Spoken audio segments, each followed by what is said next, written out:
Hello guys, learning by IQ के YouTube channel में आप सभी का बहुत बहुत स्वागत है। मेरा नाम है अविनाश प्रताप सिंह और हम इस सीरीज़ में इन्वॉल्वमेंट पढ़ रहे हैं। हम लास्ट के लेक्चर्स में अपने चैप्टर 10 पे थे अभी, तो चैप्टर 10 को ही आगे हम पढ़ेंगे। अभी कुछ स्पीसीज बच गई हैं, उनको देख लेते हैं। तो चलिए शुरू करते हैं। अब हम देख रहे हैं कंजर्वेशन ऑफ इंडियन डॉल्फिन्स। तो इंडिया में कौन कौन सी डॉल्फिन स्पीसीज है वो देख लेते हैं। तो पहली जो हमारी डॉल्फिन स्पीसीज है वो कौन सी है? South Asian river dolphin. तो इसकी भी दो सब स्पीसीज एग्जिस्ट करती हैं इंडिया में, जैसे गंगीज रिवर डॉल्फिन है और इंडस रिवर डॉल्फिन है ना। तो ये किसकी सब सब स्पीसीज है? साउथ एशियन रिवर डॉल्फिन की। तो इनका डिस्ट्रीब्यूशन हमको कहाँ कहाँ देखने को मिलता है? इंडिया में, बांग्लादेश में, नेपाल में और पाकिस्तान में। तो ये देख सकते हैं आप, पाकिस्तान में इंडस पाई जाती है, इंडस रिवर डॉल्फिन। फिर यहाँ पे आपके ये जो पूरा रीजन है, नेपाल का हो गया, बांग्लादेश का हो गया, इंडिया का हो गया, यहाँ पे कौन सी पाई जाती है? Indus river, sorry, Ganges river dolphin. अब इसके थ्रेट्स कौन कौन से हैं? अनइंटेंशनल किलिंग भी हो जाती है इनकी। कभी कभी मान लो मछुआरे हैं, उन्होंने जाल डाला हुआ है तो उसमें फंस जाती हैं। हैबिटेट लॉस हो गया, डिग्रेडेशन हो गया पानी का, या फिर वाटर डेवलपमेंट जो प्रोजेक्ट्स बना दिए जाते हैं, जैसे हाई डैम बना दिया या फिर बैरेज बना दिया या एम्बैंकमेंट बना दिया। फिर उसके बाद पॉल्यूशन, जो इंडस्ट्रियल वेस्ट हमारा निकलता है, जो नदियों में जाके मिलता है, वहाँ पे भी वो भी एक बहुत बड़ा थ्रेट है इन स्पीशीज़ के लिए। तो ये सारे हमारे कुछ अलग अलग स्पीशीज़ है। तो आप ये फोटो में देख सकते हैं, ये इन गंगेज रिवर डॉल्फिन है। अब इनको एक एक करके हम डिटेल में भी देख लेते हैं। यहाँ पे स्टेटस आप देख सकते हैं, आईयूसीएन में एंडेंजर्ड स्टेटस है, साइट्स में अपेंडिक्स 1 में है, सीएमएस में अपेंडिक्स 1 में है, वाइल्ड लाइफ प्रोटेक्शन एक्ट में भी शेड्यूल 1 पे है। तब हम आगे चलते हैं। तो पहली हमारी है गंगेज रिवर डॉल्फिन, है ना। तो गंगेज रिवर डॉल्फिन हमारी नेशनल एक्वेटिक एनिमल है। 2009 से 2009 में इसको बना घोषित किया गया था नेशनल एक्वेटिक एनिमल। तो इसको आपको याद रखना है। ये स्टेट एक्वेटिक एनिमल है किस स्टेट का? आसाम का। तो इसको भी आपको याद रखना है। फैक्ट्स हैं कुछ, कभी कभी रैंडमली पूछे जा सकते हैं। फिर इनको लोकल लैंग्वेज में क्या बोला जाता है? सूसू। क्योंकि जब ये ब्रीदिंग करती है ना, सांस, तो उसी से सू सू सू आवाज़ आती है। इसी कारण लोकल लैंग्वेज में इसको सूसू बोलते हैं। ये एक इंडिकेटर स्पीसीज है गंगा रिवर में। इंडिकेटर स्पीसीज के बारे में हमने पढ़ा था इन द पास कि इंडिकेटर स्पीसीज ऐसी स्पीसीज होती हैं जो वहाँ के किसी एक पॉल्यूशन लेवल या किसी एक फैक्टर के बारे में इंडिकेट करती हैं। तो यहाँ पे क्या होता है कि पॉल्यूशन या पानी कितना है उसके बारे में ये इंडिकेशन देती हैं। क्योंकि ये जो हमारी गंगेज रिवर डॉल्फिन है, ये गंदे वाटर में सर्वाइव नहीं कर पाती, है ना। इसको क्लीन वाटर चाहिए। तो अगर मान लीजिए किसी एरिया से गंगेज रिवर डॉल्फिन ख़त्म हो चुकी हैं, उस केस में हमको वो इंडिकेशन मिलता है कि यहाँ पे पॉल्यूशन पहले के लेवल पे बढ़ चुका है। तो ये इसलिए एक इंडिकेटर स्पीसीज़ के तौर पे रोल प्ले करती है। फिर ये ब्लाइंड डॉल्फिन होती है, इसको दिखता नहीं है ना। तो ये अब ये हंट कैसे करेगी? उसके बाद अल्ट्रासोनिक साउंड्स का यूज़ करके, है ना। इसको दिखता नहीं है, अल्ट्रासोनिक साउंड एमिट करती है अपने मुंह से और उसी को रिसीव करके हंट करती है, और या फिर इधर उधर घूमती है। इसका डिस्ट्रीब्यूशन कहाँ कहाँ है गंगेज रिवर डॉल्फिन का? गंगा में है, ब्रह्मपुत्र में है, मेघना में है। तो मेघना कहाँ है? बांग्लादेश में मेघना नदी है। तो सीएमएस जो है हमारा, कन्वेंशन ऑफ माइग्रेटरी स्पीसीज, उस उसमें भी ये लिस्टेड है। तो सिर्फ इंडिया के केस में गंगेटिक जो रिवर डॉल्फिन है हमारी, जिसे गंगीज रिवर डॉल्फिन भी हम कह रहे हैं, ये अकेली ऐसी स्पीसीज है जो सीएमएस के कन्वेंशन में लिस्टेड है। फिर इसके बाद है हमारी इंडस रिवर डॉल्फिन। तो ये इंडस वाला इंडस का रिवर आपको पता होगा कि ये मेजॉरिटी इंडस रिवर कहाँ है? पाकिस्तान में, है ना। और ये जो ब्यास है, उसके बाद ये जो हमारा 5-6 रिवर का रीजन है, उसी एरिया को देखने को मिलती है। और यहाँ पे इंडिया के केस में सिर्फ ब्यास नदी है, वहाँ पे ये देखने को आपको मिल जाएगी। बाकी मेजॉरिटी ऑफ द पॉपुलेशन कहाँ पे आती है इसकी? इंडस रिवर जो पाकिस्तान में है वहाँ पे देखने को मिलती है। जो हमारा पंजाब स्टेट है, उसकी स्टेट एक्वेटिक एनिमल है ना ये। तो इंडस रिवर के केस में पंजाब जुड़ा है ना। और गंगेस वाली जो रिवर है उसके केस में असम, राइट, असम। अब हम आगे चलते हैं। अभी क्वेश्चंस कुछ देख लेते हैं। विच of the following is the national aquatic animal of India? तो स्ट्रेट फॉरवर्ड क्वेश्चन है, मोस्ट लाइकली सारे ही बच्चों को बन गया होगा, गंगेटिक डॉल्फिन, राइट। फिर इसके बाद है other than poaching what are the possible reason for decline in the population of Ganges river dolphin? Construction of dam barrage on river, yes. Increase in population of crocodiles in river, we do not know that. Getting trapped in fishing net accidentally, yes. Use of synthetic fertilizers and other chemicals in the crop fields in the vicinity of river. तो ठीक है, अब मान लीजिए आपने ऐसा question पढ़ा है, ये स्टेटमेंट 2 यहाँ पे आप ऐसी देखते हैं जिसका कोई डायरेक्टली लॉजिक आपको नहीं समझ में आ रहा है या फिर आपको नहीं पता है ना। तो उस केस में क्या होता है, यूजुअली आप 50-50 के केस में तो पहुँच ही जाओगे। अगर कोई केस है तो यहाँ पे देख सकते हैं, इनको एलिमिनेट कर देंगे हम अगर। तो यहाँ यहाँ पे आप पहुँच ही सकते हो। इसके बाद अगर लॉजिक लग रहा है कि क्रोकोडाइल्स के बढ़ने से इसका क्या लॉजिक है या फिर वैसा, तो लगा सकते हैं। हालांकि बहुत बार लॉजिक नहीं लगते, तो 50-50 में भी गेस करना ईजी है, आंसर कर देना चाहिए ऐसे क्वेश्चंस को। तो यहाँ पे इसका एक्यूरेट आंसर है ऑप्शन सी। तो मतलब जो सेकंड स्टेटमेंट हमारी वो करेक्ट नहीं है, क्योंकि जो इसके मेनली कॉम्पिटिटर्स हैं या फिर जिसके साथ ये हैबिटेट अपनी शेयर करती है वो घड़ियाल है। घड़ियाल बेसिकली फिश खाता है, छोटी वाली बहुत, है ना। तो इतनी बड़ी फिश पे वो अटैक नहीं करता, वो खुद चाहिए, तो इसलिए ज़्यादा खतरा नहीं है। अब हम आगे चलते हैं। फिर ये 2017 का क्वेश्चन है, if you want to see a घड़ियाल in their natural habitat, what is the best place to visit. तो घड़ियाल को अगर नेचुरल हैबिटेट में देखना है तो बेस्ट प्लेस क्या होगी। बेसिकली ये घड़ियाल के बारे में है, इसका भी हम लोग नेक्स्ट स्लाइड में पढ़ेंगे। लेकिन फिर भी अगर मान लीजिए आपने नहीं पढ़ा है अभी तक, आ गया ऐसा क्वेश्चन, तो इसमें थोड़ी सी भी इन्फॉर्मेशन अगर पता होगी आपको, तो जो हमारे घड़ियाल हैं इंडिया में चंबल रिवर के रीजन में ही मेजॉरिटी पाए जाते हैं और कहीं नहीं मिलते। तो अगर थोड़ी भी इन्फॉर्मेशन है तो है, नहीं तो अदरवाइज ऐसे क्वेश्चन आप छोड़ सकते हैं जहाँ पे आपको कोई लॉजिक ही नहीं पता, या फिर आप कोई गेस कर भी नहीं सकते अगर कुछ नहीं पता है तो, है ना। अब हम आगे चलते हैं। फिर इसके बाद है हमारी जो दूसरी स्पीसीज़ है वो है इरावदी डॉल्फिन की, जो इंडिया में मिलती है। तो इसका डिस्ट्रीब्यूशन आप देख सकते हैं, ये ईस्टर्न कोस्ट है हमारा, है ना। यहाँ से लेके पूरा ये नीचे का साउथ ईस्ट एशिया भी कवर्ड है, तो इसका डिस्ट्रीब्यूशन बहुत बड़ा है अपने आप में। ये ब्रैकिश वाटर में भी मिलती है और फ्रेश वाटर में भी मिलती है। तो ये दोनों जगह मिल जाती है आपको, गंगा में दिख जाएगी, मेकोंग में दिख जाएगी, इरावदी रिवर में दिख जाएगी। मेकोंग और इरावदी रिवर इधर इधर आपको देखने को मिलती हैं। इरावदी रिवर यहाँ पे है म्यांमार में, और मेकोंग रिवर इधर है यहाँ पे, है ना, लगभग। फिर इंडिया में जो कॉन्सेंट्रेटेड लगून पॉपुलेशन इसकी मिलती है वो कहाँ मिलती है, चिल्का लेक में हमारी मिलती है। चिल्का लेक और किसके लिए फेमस है, सेल्ट वाटर क्रोकोडाइल के लिए, आगे देखेंगे, है ना। तो यहाँ पे इसकी कॉन्सेंट्रेटेड पॉपुलेशन मतलब अच्छी खासी पॉपुलेशन आपको देखने को मिलती है। फिर थ्रेट्स इसके कौन कौन से हैं, ह्यूमन कॉन्फ्लिक्ट हो गया, तो वही सारे ऑलमोस्ट इसके भी थ्रेट हैं जो हमने बाकी डॉल्फिन के केस में देखा था। फिर आईयूसीएन में कौन सा स्टेटस है इसका, एंडेंजर्ड। साइट्स में कौन है, अपेंडिक्स 1 का। सीएमएस में कौन है, अपेंडिक्स 1 का। और वाइल्ड लाइफ प्रोटेक्शन एक्ट में शेड्यूल 1। तो हाईएस्ट प्रोटेक्शन है ऑलमोस्ट सब में। अब गंगा रिवर डॉल्फिन जो है हमारी, उसके कंजर्वेशन मेजर्स कौन कौन से लिए गए हैं ओवर द पास्ट, उसको देख लेते हैं। सो बेसिकली 1985 में गंगा एक्शन प्लान लॉन्च किया गया था। उसी के टाइम गवर्नमेंट ने जो गंगेटिक डॉल्फिन थी उनको शेड्यूल 1 में डाल दिया था।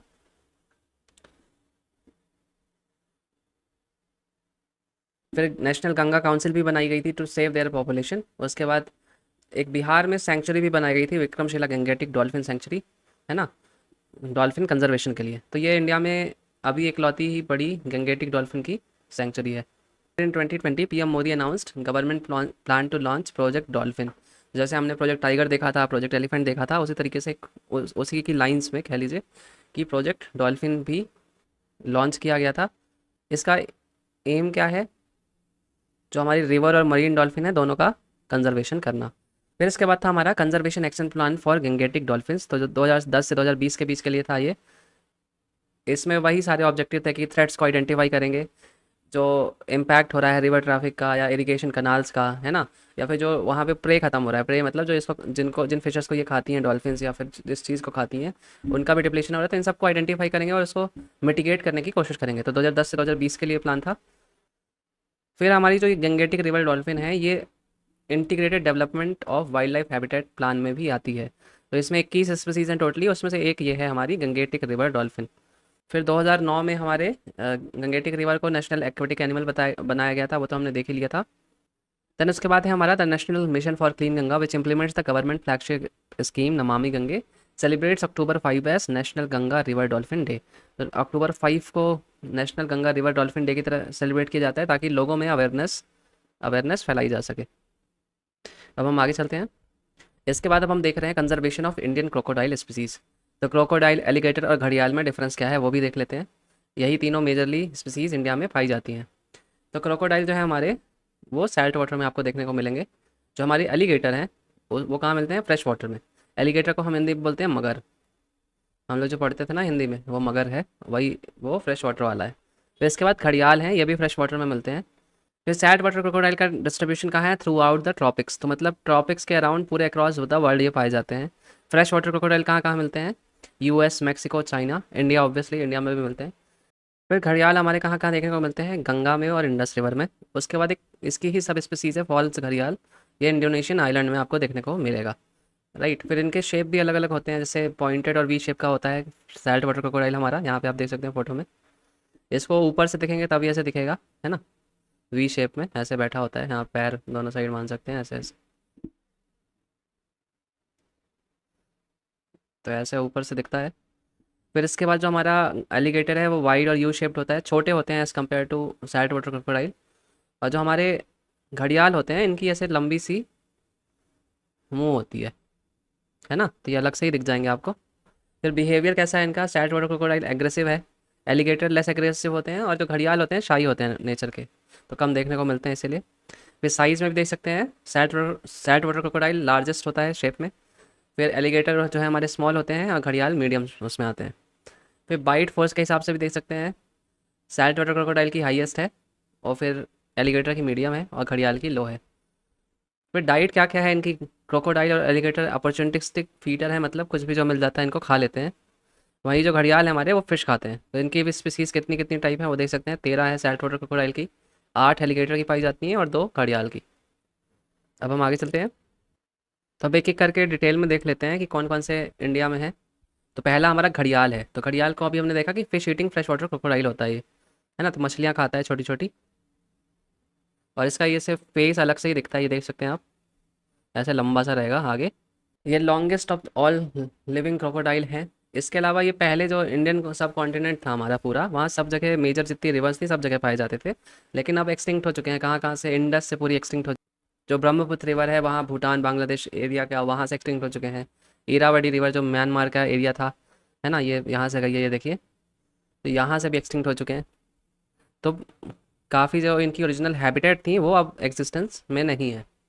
अब ये कहाँ कहाँ मेनली देखने को मिलते हैं, जो हमारी नेशनल चंबल सेंचुरी है यहाँ पे देखने को मिलते हैं। अब ये 3 स्टेट में फैली हुई है, यूपी, राजस्थान और मध्य प्रदेश में, राइट। तो यहाँ पे ही अभी सिर्फ इसकी वाइबल पॉपुलेशन एग्जिस्ट करती है।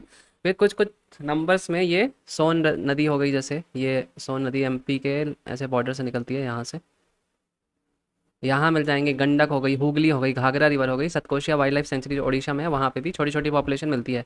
नॉन ब्रीडिंग पॉपुलेशन मतलब इनकी पॉपुलेशन यहाँ बढ़ नहीं रही है, कुछ ही जो नंबर्स रखे हैं वहीं पे एग्जिस्ट करते हैं। फिर थ्रेट्स इनके क्या क्या हैं, combined effects of dam, barrage, artificial embankments, change in river course, pollution हो गया, सैंड माइनिंग हो गया, रिपेरियन एंड एग्रीकल्चर हो गया। तो ये वही सारे थ्रेट्स इसको भी हैं जो बाकी हमारी मेजर वाटर स्पीसीज को एग्जिस्ट करते हैं। का आईयूसीएन स्टेटस क्या है, क्रिटिकली एंडेंजर्ड है हमारी। साइट्स में अपेंडिक्स 1 में है, सीएमएस में अपेंडिक्स 1 में है, और वाइल्ड लाइफ सेंचुरी के शेड्यूल 1 में आता है। तो हम आगे चलते हैं। फिर इसके बाद मगर है, जिसको हम बोलते हैं इंडियन क्रोकोडाइल, इसको देख लेते हैं ये कहाँ कहाँ मिलता है। तो ये एक फ्रेश वाटर स्पीसीज है, जैसे अभी हमने देखा था। तो ये कहाँ कहाँ देखने को मिलता है, fresh water lakes, river, marshes, reservoir हो गए, स्लो मूविंग या शैलो वाटर बॉडीज हो गई, वहाँ पे भी देखने को मिल जाता है। फिर डिस्ट्रीब्यूशन इसका क्या है, found through out the India. तो ये इंडिया में पूरी जगह मिल जाता है जितनी अभी स्पीसीज है ना, तो ऑलमोस्ट हर जगह छोटी छोटी वाटर बॉडीज़ हैं, अगर ऐसी तो कहीं ना कहीं देखने को मिल ही जाता है। लेकिन भूटान से एक्सटिंक्ट हो चुका है, तो पहले भूटान में भी एग्जिस्ट करता था, वहाँ से एक्सटिंक्ट हो चुका है। इसके थ्रेट्स कौन कौन से हैं, हैबिटेट डिस्ट्रैक्शन हो गया, क्योंकि जो नेचुरल हैबिटेट पाए जाते हैं throughout India, a lot of them are being convert into agricultural for industrial use. फिर बहुत जगह सुपरस्टिशियस प्रैक्टिसेस भी एग्जिस्ट करती हैं जिनके लिए इनको मार दिया जाता है। बहुत जगह अंधविश्वास के चलते इनको मारा जाता है, क्योंकि बहुत जगह लोगों में विश्वास है कि ये जो हमारी सेक्सुअल पावर है उसको भी इंक्रीज़ करता है, उसके चक्कर में लोग उसको और मारते हैं, राइट। हमारा स्टेटस देख लेते हैं अलग अलग, आईयूसीएन में वल्नरेबल स्टेटस है इसका, साइट्स में अपेंडिक्स 1 है, और वाइल्ड लाइफ प्रोटेक्शन 1 में, वाइल्ड लाइफ प्रोटेक्शन एक्ट में शेड्यूल 1 है। अब हम आगे चलते हैं। अब हमारा है सैल्ट वाटर क्रोकोडाइल। तो ये लार्जेस्ट जो हमारे क्रोकोडाइल होते हैं वो है, उनमें से एक है। इसकी हैबिटेट कौन सी होती है, सैल्ट वाटर हैबिटेट होते हैं, और ये ब्रैकिश वेटलैंड में भी मिल जाता है ना। फिर इनका डिस्ट्रीब्यूशन कैसा है, ये इंडिया के ईस्ट कोस्ट में पाए जाते हैं, जैसे ओडिशा के भितरकनिका वाइल्ड लाइफ सेंचुरी है, वहाँ पे डिसेंट पॉपुलेशन देखने को मिलती है। इसी के क्लोज है चिल्का लेक, है ना, यहाँ पे भी देखने को मिलते हैं salt water crocodile. Chilka lake, इनके बीच डिस्टेंस ज़्यादा नहीं है, 300 किलोमीटर के आसपास का और डिस्टेंस होगा। फिर अंडमान निकोबार आइलैंड्स हैं जो हमारे, और सुंदरबन डेल्टा जो है, तो यहाँ यहाँ पे इसका डिस्ट्रीब्यूशन देखने को मिलता है। फिर आपको पता ही होगा, जब हमने देखा था कि पूरे ट्रॉपिक्स में क्रॉस द वर्ल्ड ही पाया जाता है, तो अलग अलग इसकी जो स्पीसीज़ हैं ये लगभग ट्रॉपिक्स के अराउंड ऐसे आपको हर जगह देखने को मिलेगी, है ना। फिर इसको थ्रेट कौन कौन से हैं, hunted for its skin, illegal killing और हैबिटेट लॉस। फिर इसके स्टेटस कौन कौन से हैं, आईयूसीएन में लीस्ट कंसर्न है, फिर साइट्स के अपेंडिक्स 1 में आता है, और वाइल्ड लाइफ प्रोटेक्शन एक्ट के शेड्यूल 1 में आता है। अब हम आगे चलते हैं। जो हमारा नेक्स्ट टॉपिक है वो है इंडियन क्रोकोडाइल कंजर्वेशन प्रोजेक्ट। तो Indian crocodile conservation project launch किया गया था और it has been successful in pulling back जो थ्रेटेंड क्रोकोडाइल की स्पीसीज थी हमारी, उसको एक्सटिंक्शन के फेज से निकाल के रिकवरी के पाथ में लाने में सक्सेसफुल रहा है। तो ऑब्जेक्टिव कौन कौन से हैं इसके, to protect the remaining population of crocodiles in their natural habitat by creating sanctuaries, to rebuild natural population quickly through grow and release and rear and release technique, to promote captive breeding, number of wild species are captured then bred and raised in special facilities under the care of wildlife biologists and other expert। ये सारे इसके objectives रहे हैं। फिर इसके बाद है हमारा मद्रास क्रोकोडाइल बैंक ट्रस्ट। तो इसको बनाया क्यों गया था, जो इंडियन स्पीसीज़ हैं क्रोकोडाइल्स की, मगर हो गया, सैल्ट वाटर क्रोकोडाइल हो गया, घड़ियाल हो गया, तो उनके प्रोटेक्शन के लिए इसको बनाया गया था। एक सेफ प्लेस ये प्रोवाइड करता है, या सिक्योर प्लेस कह लीजिए। इसके साथ साथ जो हमारे ऑलिव रिडले टर्टल है ना, उनके लिए भी एक अच्छा नेस्टिंग और सेफ बीज प्रोवाइड करता है ये। इसके साथ ही कहाँ पे एग्जिस्ट करता है ये, चेन्नई के बाहर रेप्टाइल और जो रिसर्च सेंटर है हमारा ये, और वर्ल्ड के लार्जेस्ट कलेक्शन है इसके पास एलिगेटर और क्रोकोडाइल्स के। अब हम आगे चलते हैं। इसके बाद हम देख रहे हैं कंजर्वेशन ऑफ टर्टल्स, राइट। तो इंडियन टर्टल्स को सबसे बड़े थ्रेट कौन कौन से हैं, poaching, from consumption, illegal trade, habitat loss और पॉल्यूशन। इसके साथ ही और भी छोटे छोटे कई थ्रेट्स हो सकते हैं, जैसे फिशिंग लाइन में फंस गए कहीं पे, है ना, कहीं समुद्रों में, या फिर जो बीच में वो एग देने आते हैं वहाँ पे कुछ हो गया, किसी जानवर ने अटैक कर दिया। तो बहुत सारे अलग अलग और भी थ्रेट्स हैं। इसके पहले अभी और डिटेल में जाएँ, एक डिफरेंस देख लेते हैं टर्टॉइज और टर्टल में डिफरेंस क्या होता है। तो जो हमारे टर्टॉइज होते हैं ये लैंड में रहते हैं, तो ये देख सकते हैं आप, इनका इनका पैर होता है ऐसे, है ना, 4 अलग अलग पैर रहेगा ये। और वहीं पे जो हमारे ये टर्टल हैं ये वाटर में रहते हैं, तो इनके इनका भी हाथ है जो ऐसे फिन टाइप का रहता है, ताकि ये अच्छे से स्विम कर सके, है ना। ये जो हमारी टर्टॉइज है इसका सब कुछ लैंड में होता है। जो हमारे टर्टल हैं इनको ज़मीन में आना पड़ता है, किसके लिए, एग देने के लिए। फिर ये गुड स्विमर है, ऑब्वियसली पानी में रहते हैं। ये बैड स्विमर है क्योंकि इनके पास कोई फिन विन नहीं है, पैर है इनके सिंपली। फिर जो हमारे टर्टॉइज हैं ये हर्बीवोरस होते हैं, प्लांट खाते हैं। लेकिन जो हमारे टर्टल हैं ये मीट और प्लांट दोनों खाते हैं, ओमनीवोरस है हमारे। जो टर्टॉइज होती है उसकी लाइफ स्पैन कितना होता है, 80 से 120 साल का, तो बहुत लंबे जीते हैं। वहीं जो हमारे टर्टल हैं 20 से 40 साल जीते हैं, तो इनकी लाइफ स्पैन शॉर्ट है। फिर हमारे टर्टॉइज जो होते हैं जनरली लार्ज होते हैं, और ये टर्टल जनरली स्मॉल होते हैं। स्मॉल से मतलब इतना भी नहीं है, इसके कंपैरिजन में हम बात कर रहे हैं, है ना, कि इन जनरल ऐसे बाकी कुछ स्पीसीज इसमें भी बहुत बड़ी पाई जाती हैं। Their head can completely withdraw into shell. तो ये जो है ना अपने सिर को पूरा अंदर घुसा सकते हैं अपने शेल के अंदर, ये पार्शियली घुसाते हैं, तो ये पूरा अंदर नहीं जा सकते। अब हम आगे देखते हैं। फिर एक लॉजिक से आप कह सकते हैं कि जितने भी टर्टाइज हैं वो टर्टल्स ही हैं, क्योंकि ये ऐसी ऑर्डर में बिलोंग करते हैं, सिलोनिया में। ऐसी स्पीसीज है ये जो जिनकी बॉडी एंकेज इन बोनी शेल है ना। तो उस लॉजिक से देखेंगे तो जितने टर्टाइज हमारे टर्टल्स ही हैं। फिर टर्टल्स ओमनिवोरस हमने देख लिया। तो जो हमारे टर्टॉइज हैं जनरली लार्ज होते हैं इन साइज़, लेकिन जो हमारा टर्टल है उसमें भी कुछ एक्सेप्शन है, जैसे लेदरबैक सी टर्टल। तो ये सबसे बड़ा टर्टल है, इसका वजन 500 किलो तक जा सकता है ना। तो ये टर्टॉइज को भी हरा सकता है वेट के मामले में। वहीं पे जो टर्टॉइज की जो लार्जेस्ट स्पीसीज है उसको बोलते हैं जाइंट टर्टॉइसेस। इनका वेट कितना जाता है, 415 किलो तक। लेकिन इन जनरल टर्टॉइज फिर भी बड़े होते हैं अगर आप नंबर ऑफ स्पीसीज के टर्म्स में कंपेयर करें। इसके बाद टेरापिन्स होते हैं, टेरापिन्स ये बेसिकली कॉम्बिनेशन होते हैं टर्टल और टर्टॉइज का। तो इनका, तो अगर मान लीजिए ये टर्टल है और यहाँ पे मान लीजिए इसका पैर है और ये सर इसका, है ना। तो इसके जो फिंगर्स होती हैं ना, इसके बीच में फिन्स होते हैं, ऐसे जाली टाइप की रहती है। तो मतलब ये तैर जब पानी में भी जाते हैं ना, तो ऐसे पैर हाथ खोल के ऐसे फड़फड़ाते हैं, तो बहुत तेज़ी से स्विम कर लेते हैं इसी चक्कर में, फिंगर्स के बीच में फिन होने के कारण। तो ये किसका है कॉम्बिनेशन, टर्टल और टर्टॉइज का, टेरापिन्स बोलते हैं हम इनको, है ना।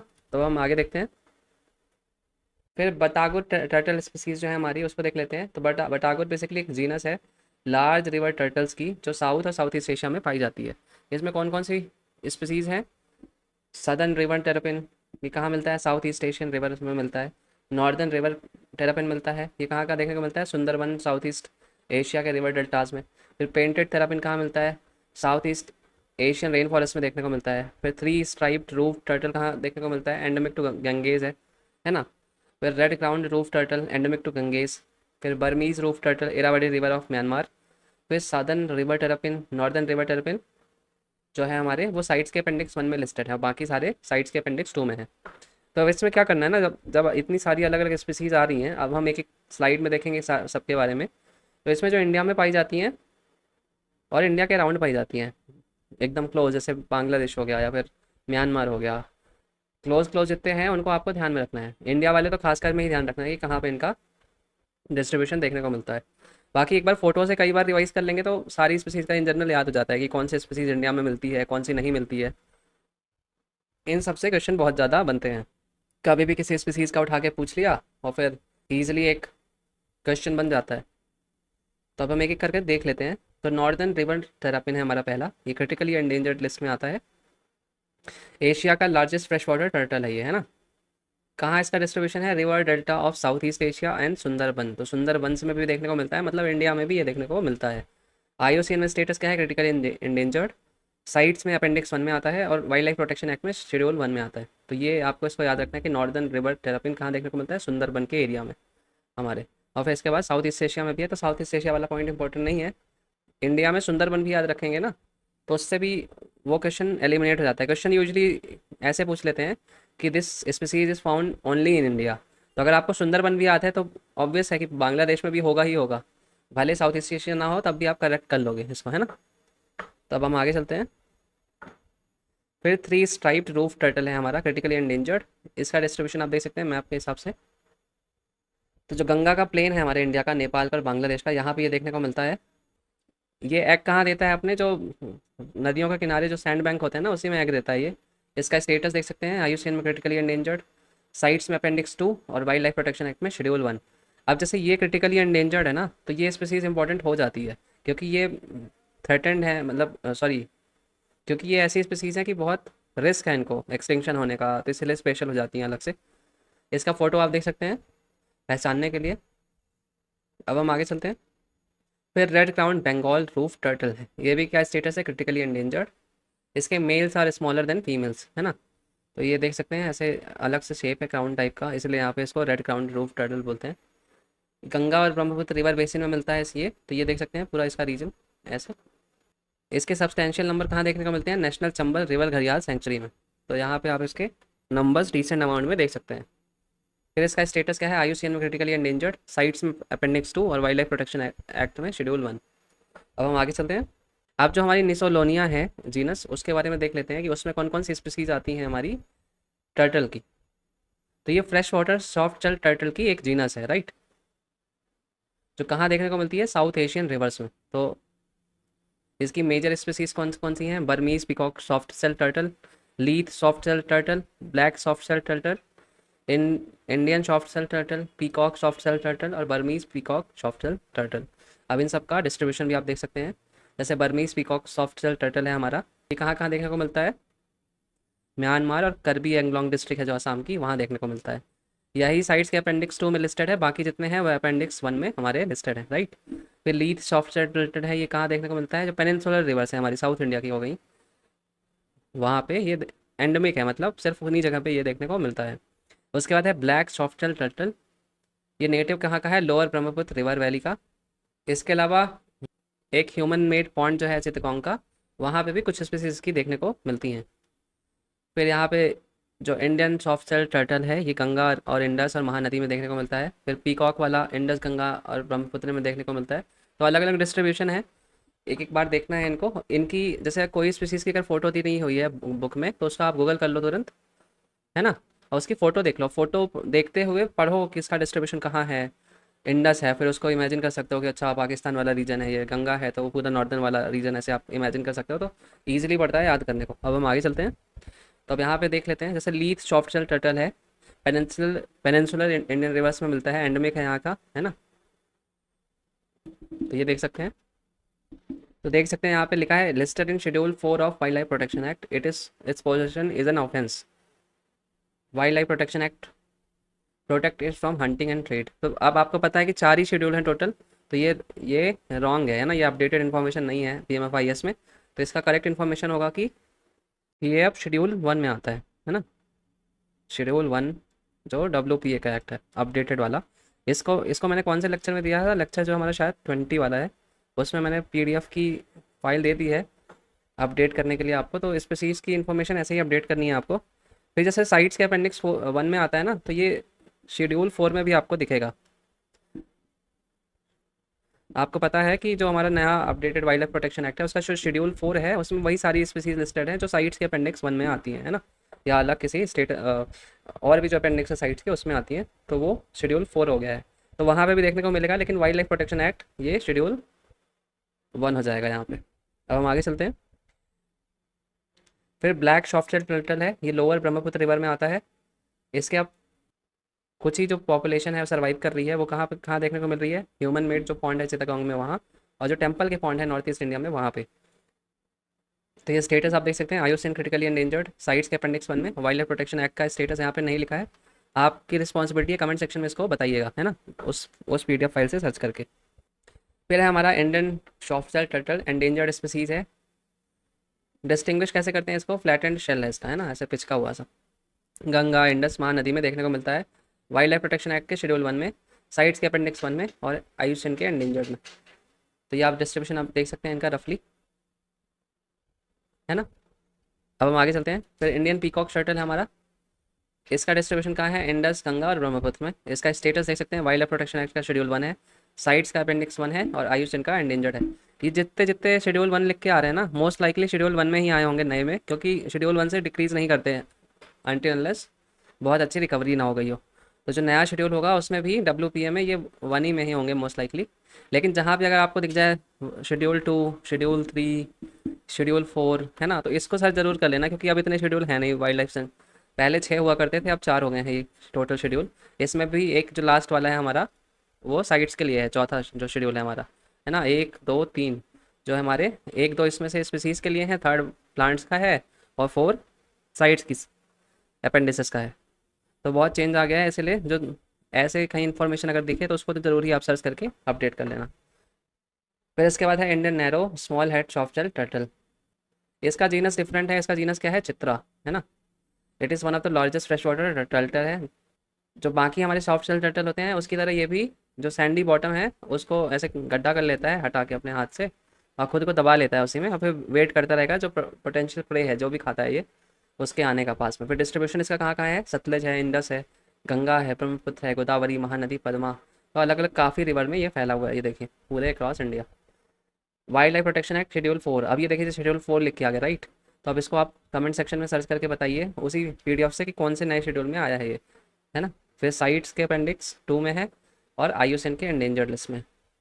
तो उस PDF फाइल में बेसिकली आपको करना क्या है, PDF में जाइएगा, है ना, उसको नाम सर्च करिए, और फिर नाम जहाँ पे आएगा ना उसके ऊपर जाइएगा ऐसे स्क्रॉल करते हुए, वहाँ पे दिखेगा कि किसके अंडर ये लिखा हुआ है, अपेंडिक्स 1 के अंदर लिखा हुआ है इसका नाम, 2 के अंदर, तो ऐसे करके देखेंगे तो आपको पता चलेगा। फिर इसके बाद है सी टर्टल की स्पीसीज, तो सी फिर 7 जो हमारी नॉन सी टर्टल की स्पीसीज हैं उनको अपनी साइज़ के हिसाब से हम कैटेगराइज कर सकते हैं। तो सबसे बड़े कौन से होते हैं, लेदर बैक, ये देख सकते हैं बीच में, फिर ग्रीन है, फिर लॉगर हेड है, फिर हॉक्स बिल है, फिर फ्लैट बैक है, फिर ऑलिव रिडली है, फिर कैम्स रिडली है। तो ये साइज़ के हिसाब से हम इनको डिस्टिंग्विश कर सकते हैं। फिर जो हमारा हॉक्स बिल सी टर्टल है, ये एक माइग्रेटरी टर्टल है, राइट। ये बस नेस्टिंग करने कहाँ आता है, सैंडी बीचेस में। इंडिया में कहाँ देखने को मिलता है, अंडमान एंड निकोबार आइलैंड, और जो कोस्ट है तमिलनाडु और उड़ीसा का, वहाँ पे। से क्या मतलब है बेसिकली कि यहाँ पे ये आता होगा बीचेस में एग देने, है ना, जो ऐसे समुद्र होते हैं मोस्टली टाइम तो ये समुद्र के अंदर ही होते हैं, लेकिन जब एग लेइंग का टाइम आता है तो ऐसे ये बीचेस में आके एग दे के चले जाते हैं, फिर इनसे बच्चे निकल के ये भी समुद्र में भाग जाते हैं वापस। फिर स्टेटस आप देख सकते हैं, आईयूसीएन में क्रिटिकली एंडेंजर्ड, साइट्स में अपेंडिक्स 1 है, CMS में अपेंडिक्स 1 है, और वाइल्ड लाइफ प्रोटेक्शन एक्ट में शेड्यूल 1 है ना, तो अलग अलग स्टेटस है। इसके बाद है कैंप रिडली सी टर्टल है हमारा, ये वर्ल्ड का रेयरेस्ट और स्मॉलेस्ट सी टर्टल है हमारा। ये जो हमारा कैंप रिडली है और ऑलिव रेडी टर्टल, ये दोनों क्या करते हैं, अरीबाडा, अरीबाडा से मतलब क्या है, सिंक्रोनाइज लार्ज स्केल नेस्टिंग। तो अरीबाडा इंडिया में भी होती है, देखने को मिलती है। और जो हमारे कैंप रिडली टर्टल है वो कहाँ करते हैं, जो नॉर्थ अफ्रीकन की बीचेस हैं वहाँ पे करते हैं, राइट। इसका स्टेटस देख सकते हैं, क्रिटिकली एंडेंजर्ड, अपेंडिक्स 1 और वाइल्ड लाइफ प्रोटेक्शन एक्ट में नॉट एप्लीकेबल। फिर इसके बाद है green sea turtle, only herbivore turtle species है ये, तो इसको भी आप याद रख सकते हैं। ट्रॉपिकल और सब ट्रॉपिकल सीज में देखने को मिलता है, ये पूरा डिस्ट्रीब्यूशन आप देख सकते हैं वर्ल्ड में, इंडिया में भी रेयर है। फिर स्टेटस क्या क्या है इसका, endangered appendix 1, CMS appendix 1, wild life का शेड्यूल 1। फिर leather back sea turtle, largest जो हमारी स्पीसीज होती है सी टर्टल की, तो 250 से 700 किलो तक ये चले जाते हैं, है ना, बहुत हैवी होते हैं। ये कहाँ देखने को मिलते हैं आपको, ट्रॉपिकल और टेम्परेट सी ओशन में आपको देखने को मिलते हैं। इसके थ्रेट्स कौन कौन से हैं, आर्टिफिशियल लाइटनिंग हो गई, है ना, जो रात में होती है। तो यूजुअली क्या होता है कि बीचेस जो हैं वहाँ पे, वहाँ से मान लीजिए बच्चे निकले और वो देख रहे हैं कि जो हमारे हाउसेस हैं उधर लाइटिंग निकली है, बहुत बार कंफ्यूज जाते हैं, तो समुद्र में जाने की बजाय ये वापस इनलैंड में ही घुसने लगते हैं बच्चे जो हैं इनके। तो उससे थ्रेट आता है, पॉपुलेशन इनकी डिक्लाइन हो जाती है। फिर आईयूसीएन में वल्नरेबल स्टेटस है, साइट्स में अपेंडिक्स 1, सीएमएस में अपेंडिक्स 1 और वाइल्ड लाइफ प्रोटेक्शन 1 के शेड्यूल 1 में आते हैं। फिर लॉगर हेड सी टर्टल है, इसका डिस्ट्रीब्यूशन आप देख सकते हैं, tropical and temperate sea ocean है, ये पूरा आप रीजन देख सकते हैं, है ना, तो बहुत बड़ा एरिया है। आईयूसीएन के वल्नरेबल स्टेटस, साइट्स के अपेंडिक्स 1, सीएमएस के अपेंडिक्स 1 और वाइल्ड लाइफ प्रोटेक्शन एक्ट के शेड्यूल 1 में। फिर ऑलिव रिडली टर्टल है, ये सबसे ज़्यादा फेमस है इंडिया में, क्योंकि हर बार जब आते हैं तो न्यूज़ तो कुछ ना कुछ आती है हर साल। तो they are best known for their synchronize nesting, synchronize nesting को क्या बोलते हैं, अरीबाड़ा, अरीबाड़ा, है ना। तो हर बार जो विंटर्स होती हैं हमारे इंडिया में, वहाँ पे आते हैं, ईस्टर्न कोस्ट जो हमारा हो गया, अ, उड़ीसा का एरिया हो गया, आंध्र प्रदेश का एरिया हो गया, तो यहाँ पे आके नेस्टिंग करके चले जाते हैं। फेमस सबसे ज़्यादा नेस्टिंग कौन कौन सी बीचेस हैं, गहिर माथा मरीन सेंचुरी, ऋषिकुल्या, रोकरी कोस्ट। तो बेसिकली यहाँ पे बहुत नंबर्स में आते थे, इसलिए इसको मरीन सेंचुरी बना दिया गया। ऐसी बीचेस हैं बेसिकली कुल मिला के, है ना, बड़ी बड़ी। और यहाँ पे भी रोकरी जो कोस्ट है हमारा, यहाँ पे भी, तो इनके प्रोटेक्शन के लिए इसको स्टेटस दे दिया गया प्रोटेक्शन का। तो मेन नेस्टिंग साइट्स यही हैं, इस तरीके से देख सकते हैं। ये आते हैं बीच में, ऐसे गड्ढा करेंगे यहाँ पे नीचे, और यहाँ पे एग देंगे, इसको गड्ढे को से ढक देंगे, और फिर वापस अपने समुद्र में चले जाएंगे। फिर इन्हीं से बच्चे निकल के ये भी समुद्र में वापस चले जाते हैं। डिस्ट्रीब्यूशन क्या है, warm tropical seas and oceans. Threats क्या हैं, unsustainable egg collection, slaughtering, nesting females on beach, direct harvesting adult at sea for commercial sale of both meat and hides. तो अलग अलग बहुत सारे थ्रेट्स हैं। फिर स्टेटस इसका देख सकते हैं, आईयूसीएन में वल्नरेबल है, साइट्स के अपेंडिक्स 1 में है, सीएमएस के अपेंडिक्स 1 में है, वाइल्ड लाइफ प्रोटेक्शन 1 के शेड्यूल 1 में है। अब हम आगे चलते हैं। तो ये आप इनका फोटो देख सकते हैं, है ना, और इनका ये डिस्ट्रीब्यूशन आप देख सकते हैं, पूरे में फैला है। तो इंडिया में ईस्टर्न कोस्ट में ज़्यादा इसका अरीबॉडा होता है। अब हम आगे चलते हैं। अभी 2013 का क्वेश्चन देख सकते हैं आप, consider the following fauna of India, है ना। तो घड़ियाल है, लेदर बैक टर्टल है, स्वॉम्प डियर है। Which of the above is are endangered. तो एंडेंजर्ड कौन से हैं इनमें से, है ना। तो अब ये बहुत ही ज़्यादा फैक्चुअल क्वेश्चन है, क्योंकि बहुत अनलाइकली होता है कि आपको पता हो या याद हो। बहुत बार ऐसा भी होता है कि अगर आपको एक स्पीसीज़ का याद है तो उससे एलिमिनेट भी कर सकते हैं, बट वो टोटली डिपेंड करता है लक पे आपके कि आपने पढ़ा है कि नहीं पढ़ा है। हालांकि इसका आंसर है नन। क्यों, क्योंकि घड़ियाल का स्टेटस क्या है, क्रिटिकली एंडेंजर्ड, और वहीं पे जो स्वाम्प डियर है, बारहसिंगा जिसको हम बोलते हैं, या फिर लेदर बैक टर्टल है, दोनों वल्नरेबल कैटेगरी में आते हैं। ये देख सकते हैं थ्रेटेंड की। और हमारा पूछा था एंडेंजर्ड कौन सा है ना, तो एंडेंजर्ड इसमें से कोई नहीं है। अब हम आगे चलते हैं। इसके बाद जो हमारा नेक्स्ट टॉपिक है वो है sea turtle conservation project. So basically जो ऑलिव रिडली टर्टल्स थे ना, उनकी पॉपुलेशन कंजर्व करने के लिए जो मिनिस्ट्री ऑफ हमारी environment forest and climate change है, उसने ये प्रोजेक्ट शुरू किया था, किसके साथ मिलके, यूएनडीपी के साथ मिलके 1999 में। तो यहाँ पे इंडिया में इंप्लीमेंट कौन कर रहा था इसको, wild life institute of India जो देहरादून में है ना, ये इसकी इम्प्लीमेंटिंग एजेंसी थी। जो प्रोजेक्ट है हमारा, ये कहाँ कहाँ इंप्लीमेंट हो रहा है, 10 कोस्टल स्टेट जो हैं इंडिया के वहाँ पे, और इस स्पेशल एम्फोसिस कहाँ है, उड़ीसा में। तो इसी प्रोजेक्ट के चलते जो मैप बनाया गया कि ब्रीडिंग साइट्स क्या है सी टर्टल की, जो नेस्टिंग होती है कहाँ कहाँ हो रही है ना, हैबिट्स क्या है इन सी टर्टल्स की, तो बहुत सारी रिसर्च की गई इसके अंडर, और उसी तरीके से एक्शंस भी लिए गए ताकि कंजर्वेशन ऑलिव रिडली टर्टल्स का किया जा सके। फिर सैटेलाइट्स की मदद से जो पाथ होता है इनका ऑलिव रिडली टर्टल का, उसको भी आइडेंटिफाई किया गया, जो माइग्रेटरी रूट है। और जो फिशरमैन है उनको भी बताया गया कि इस पाथ से निकलते हैं, यहाँ पे कम डालिए, या फिर अगर आप लोग पकड़ भी लेते हैं तो इनको वापस रिलीज़ कर दीजिए। फिर इसके साथ साथ जो स्टेट गवर्नमेंट्स हैं उनको बोला गया कि अपने अपने स्टेट में जो टर्टल एक्सक्लूशन डिवाइसेस हैं इनको भी इम्प्लीमेंट करवाइए। ये इसका मतलब क्या होता है, जो हमारे जो फिशिंग ट्रॉलर्स होते हैं ना, बड़ी बड़ी फिशेज, ये बोट्स होती हैं, है ना, ऐसी।